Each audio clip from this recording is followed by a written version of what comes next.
morning, everyone. My name is Rtika Shaw, and I'm a ninth grader at Lake Norman Charter High School in Concord, North Carolina. Ever since I was a kid, I've been passionate about the environment. I grew up in the suburbs, and right behind my house is a beautiful forest with a creek. Throughout the year, I'd go there to enjoy nature, the water, the birds, the trees, and the grass. No matter what the season was, it was always so peaceful and beautiful.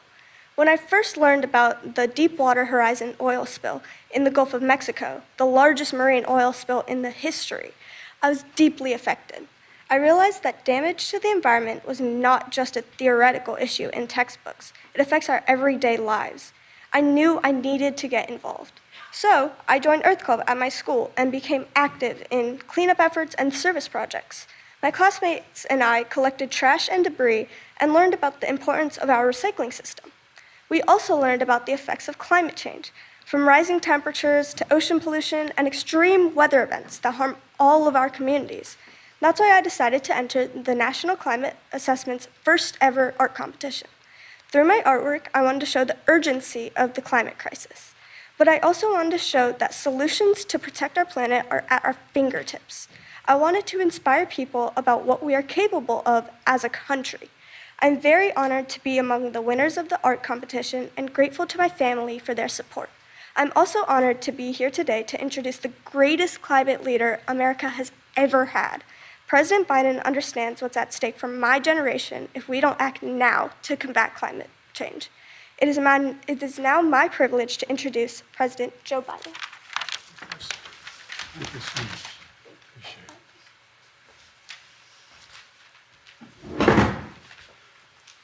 Well, I told Rtika, when she's president, don't forget me.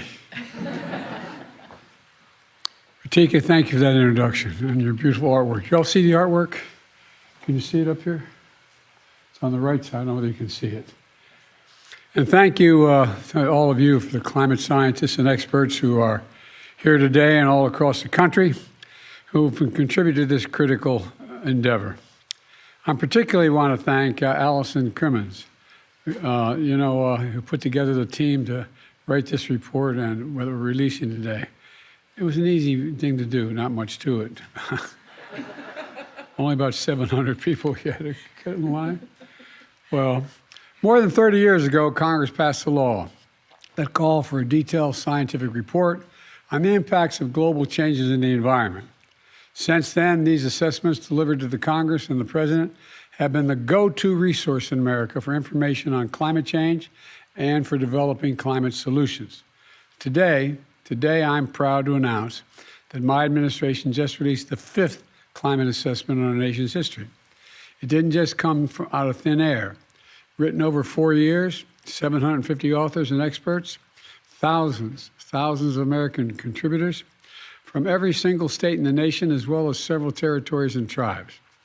It's the most comprehensive assessment on state climate change in the history of America. And it matters.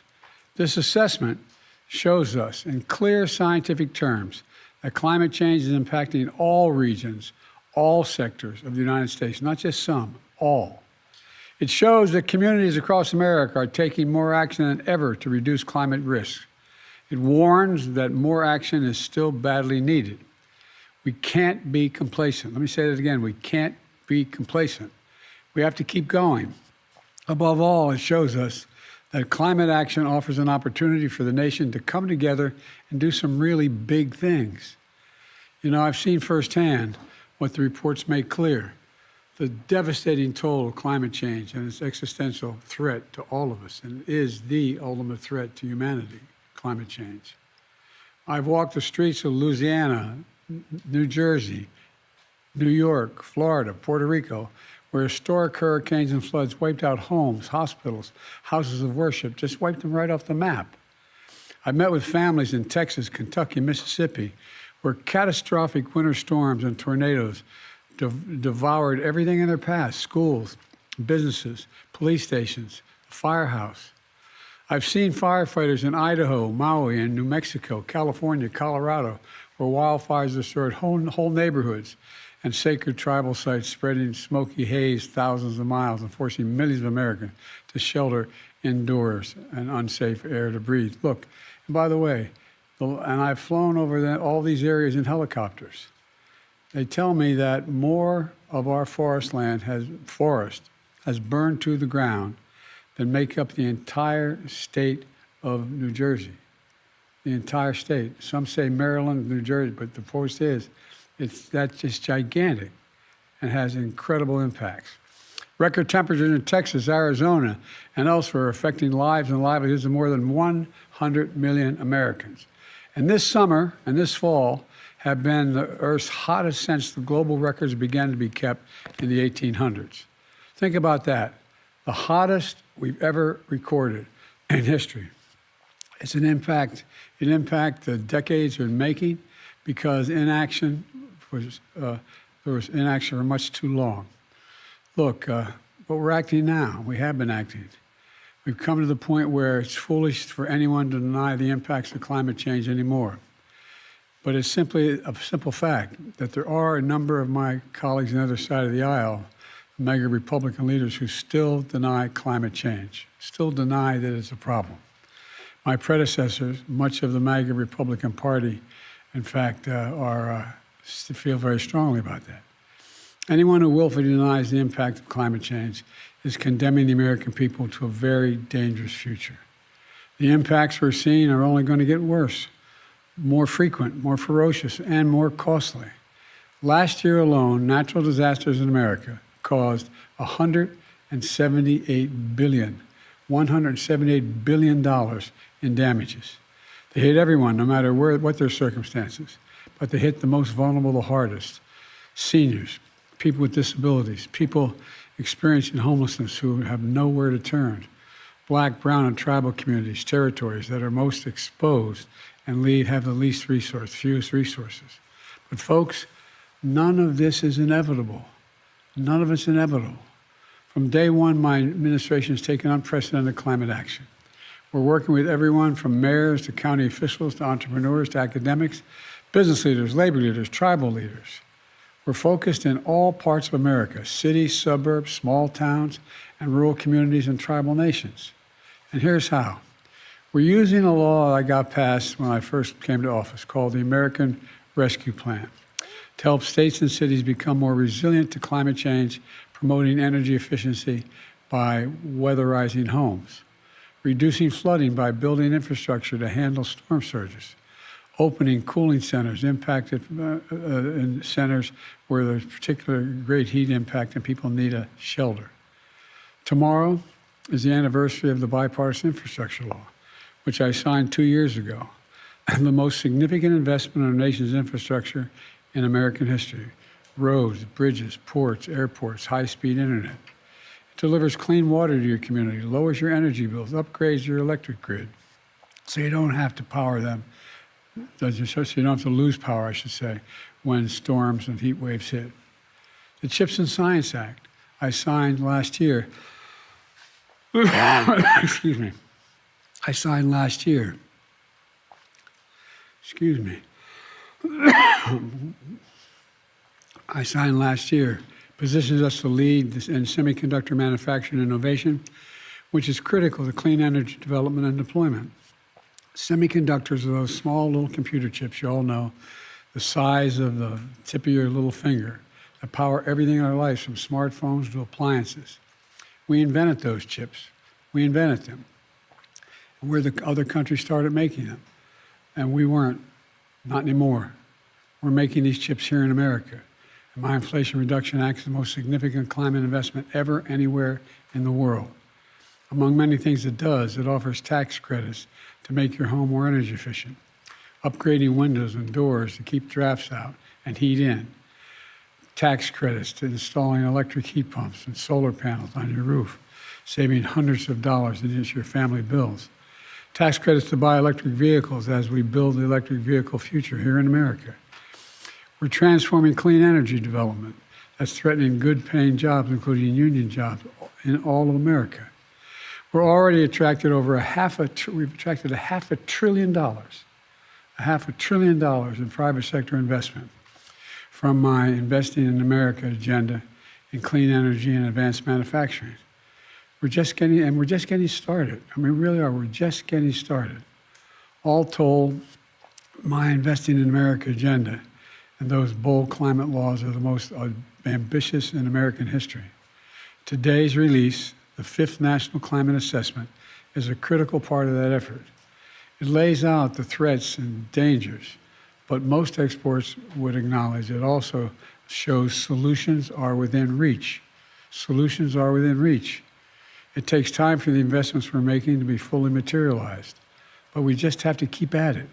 We need to do more and move faster. We have the tools to do it. And for the first time ever, we're also releasing a report with a new online tool that I just was shown a moment ago in the other room. So everyone can explore exactly what's happening in their state, their city, and their county by going online to whitehouse.gov/NCA. whitehouse.gov/NCA. That's very different from the previous administration that tried to bury this report. They didn't even want to make sure this report even came to light. We're shining, we're sharing this report in detail with the American people so they know exactly what they're facing and what we're going to have to do. But that's not all. Along with this assessment, I'm announcing $6 billion in new investments from the Inflation Reduction Act and the Bipartisan Infrastructure Law to make communities across the country more resilient to climate change. This funding will be administered by the Department of Energy, the Environmental Protection Agency, the Department of Interior, and the Federal Emergency Management Agency. It's going to be focused on key climate goals, including modernizing our aging electric grid to withstand extreme weather, which is causing these forest fires. When those towers come down, the lines snap, they catch fire. The forest catch fire. It costs a lot more money to bury this underground and do other things, but we have to do it. And it's causing significant outages as well. Reducing flood risk in communities, improving drought resilience, supporting conservation for our national parks. I've already been able to conserve 21 million acres of our most precious and sacred lands and waters just thus far, just in the first 2.5 years. And advancing environmental justice for disadvantaged communities, because they're the ones always left behind. Let me close with this. Last week, I stopped by the White House Demo Day to meet with the scientists and experts overseeing groundbreaking and cutting-edge science and technology that my administration is funding right now, right here in America. It was truly inspirational hearing from experts all across the government, the private sector, and academia, touching on so many fields. I saw a prosthetic arm that can sense touch and is controlled by one's thoughts. Prosthetic arm. It's just like your hand. You think you want to move your finger, well, it worked out. You think he wants to move his hand, you can do it. It's an incredible breakthrough. Electric heat pumps to help old homes transition to clean energy homes of the future. Robots for ocean exploration that survey marine life along unmapped seafloors where barely any light penetrates, and so much more. It was a reminder, at least for me, of what I've long believed, that America can be defined by a single word. I mean this sincerely. The single that I was asked by Xi Jinping years ago when we were in the Tibetan Plateau, could I define America? I said, yeah, one word, possibilities. Possibilities. In this administration, America will be the place where great science changes what's possible. That's why I've never been more optimistic about America's future. We just have to remember who we are. We're the United States of America. And there's nothing beyond our capacity if we work together. So God bless you all, and may God protect our troops. Thank you, thank you, thank you. What is the possibilities in San Francisco, Mr. President? And how would you define success with your meeting with President Xi? To get back on a normal course of corresponding, being able to pick up the phone and talk to one another if there's a crisis, being able to make sure our military still have contact with one another. We can't take, as I told you, we're not trying to decouple from China. But what we're trying to do is change the relationship for the better. From my perspective, if in fact the Chinese people who are in trouble right now economically, if the average if the average citizen in China was able to have a decent paying job That benefits them and it benefits all of us. But I'm not going to continue to sustain the support for positions where if we want to invest in China, we have to turn over all our trade secrets. Thank you. Mr. President, What are the can you address the hostages directly and give them a message of hope and resilience in these troubling times? Yes, I can. I've been talking with the people involved every single day. I believe it's going to happen, but I don't want to get into detail. What's your message for the families? Hang in there. We're coming. Will you sign the CR? Mr. President, there's a report out this morning that Israel and Hamas are close to a deal for the release of 70 of the hostages. Is there anything you can add to that? No. Thank you. Will you sign the CR?